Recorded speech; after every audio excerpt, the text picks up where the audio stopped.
Guys, നമ്മൾ റാമിക്കൊരു surprise കൊടുക്കാൻ പോകട്ടെ. വേറൊന്നുമല്ല, അവൻ്റെ ലൈസൻസ് ഇന്നലെ വന്നിട്ടുണ്ടായിരുന്നു. അപ്പം ഞാൻ കൊടുക്കാതെ എൻ്റെ കൈ വെച്ചിരുന്നായിരുന്നു സർപ്രൈസായിട്ട് കൊടുക്കാൻ വേണ്ടി. അപ്പം നമുക്ക് എന്തായാലും, കാരണം പാവപ്പെട്ടവൻ ഒരുപാട് നാളുകൊണ്ട് വെയിറ്റിങ്ങിലാണ് ആ ലൈസൻസ്. ഒരുപാട് നാളുകൊണ്ട് നമ്മളെ ഈ വെച്ചേക്കുന്നത് ശരിയല്ല. അപ്പം നമുക്കൊന്ന് കൊടുക്കാം. റാമി, ഇപ്പം ഏറ്റവും കൂടുതൽ നീ വേണമെന്ന് ആഗ്രഹിക്കുന്ന ഒരു സാധനം കൊച്ചുങ്ങൾ എന്നായാലും ആഗ്രഹം പറഞ്ഞ നമ്മളെ കൊണ്ട് പറ്റുവാന്നെ അതങ്ങ് സാധിച്ചു കൊടുത്തേ. ഇനി കൈയൊന്നുണ്ട്.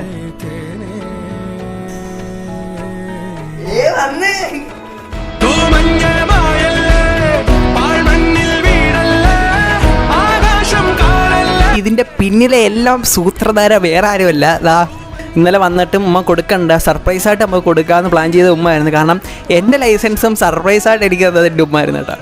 അപ്പോൾ അതേ റാമി കിട്ടിയിട്ടുണ്ട്. റാമി ഹാപ്പി ആണോ? റാമിക്ക് സർപ്രൈസൊക്കെ ഇഷ്ടപ്പെട്ടിട്ടുണ്ട്. അപ്പോൾ ബൈ ബൈ.